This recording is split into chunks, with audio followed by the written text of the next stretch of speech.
Assalamualaikum warahmatullahi wabarakatuh.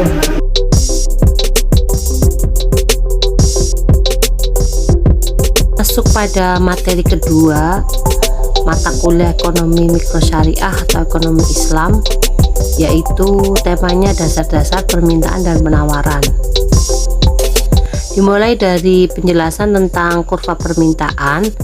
Kurva permintaan atau demand curve menyatakan seberapa banyak kuantitas barang atau produk yang bersedia dibeli oleh konsumen dikarenakan perubahan harga per unit.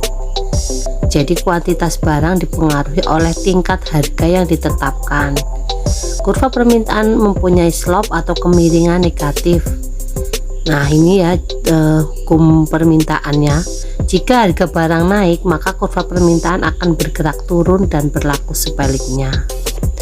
Jika harga naik, maka konsumsi turun. Jika harga turun, maka konsumen akan menaikkan konsumsinya. Berkebalikan dengan kurva permintaan, selanjutnya adalah kurva penawaran. Kurva penawaran atau supply curve menunjukkan jumlah barang yang bersedia dijual oleh para produsen pada harga yang akan diterima di pasar, sambil mempertahankan agar setiap faktor yang mempengaruhi jumlah penawaran itu tetap. Kurva penawaran mempunyai slope atau kemiringan positif. Semakin tinggi harga, maka semakin banyak pula barang yang ditawarkan, dan sebaliknya. Ini kalau mau menghafalkan salah satu saja, sebaliknya itu berarti ya kebalikannya. Jadi biar tidak tertukar mana yang permintaan, mana yang penawaran. Selanjutnya yang dibahas adalah tentang elastisitas permintaan dan penawaran. Elastisitas yaitu untuk mengukur kepekaan dari satu variabel terhadap variabel lainnya. Elastisitas permintaan itu mengukur perubahan relatif dalam jumlah unit barang yang dibeli sebagai akibat perubahan salah satu faktor yang mempengaruhinya. Macam-macam elastisitas permintaan yaitu ada elastisitas harga, elastisitas silang, dan elastisitas pendapatan. Elastisitas harga adalah persentase perubahan jumlah yang diminta yang disebabkan oleh perubahan harga barang tersebut dengan 1%. Dikatakan inelastis jika EH atau elastisitas harga kurang dari 1, elastis jika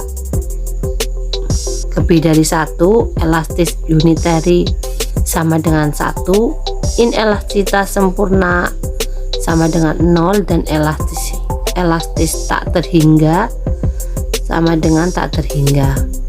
Yang selanjutnya yaitu tentang elastisitas silang. Elastisitas silang adalah persentase perubahan jumlah yang diminta akan suatu barang yang diakibatkan oleh perubahan harga barang yang lain yang mempunyai hubungan dengan 1%.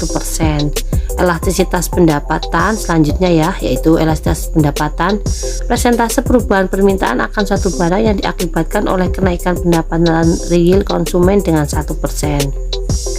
Elastisitas penawaran yaitu persentase perubahan jumlah yang ditawarkan yang disebabkan oleh perubahan harga barang tersebut dengan 1%. 1%-nya itu pengalinya ya.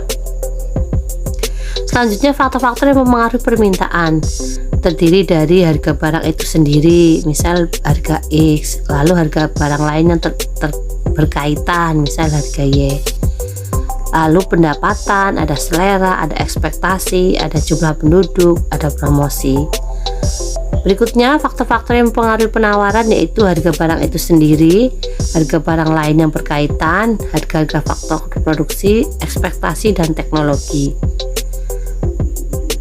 Dalam pembahasan ini juga akan membahas tentang permintaan dan penawaran menciptakan pasar. Bagaimana suatu permintaan dan penawaran itu bisa menciptakan pasar atau terjadinya pasar. Jika harga naik, konsumen mengurangi jumlah barang yang diminta, sedangkan produsen meningkatkan jumlah barang yang ditawarkan. Kalau adanya kedua persepsi yang berbeda tersebut, maka perlu adanya keseimbangan pasar. Jadi memang harus diseimbangkan karena ada persepsi yang berbeda, jadi harus diseimbangkan. Pasar adalah alat berinteraksi untuk membeli dan menjual barang atau jasa tertentu. Cara kerja pasar dilakukan dengan cara menggabungkan permintaan dan penawaran pasar. Keadaan pasar surplus jika kelebihan jumlah yang ditawarkan dibandingkan jumlah yang diminta pada tingkat harga tertentu.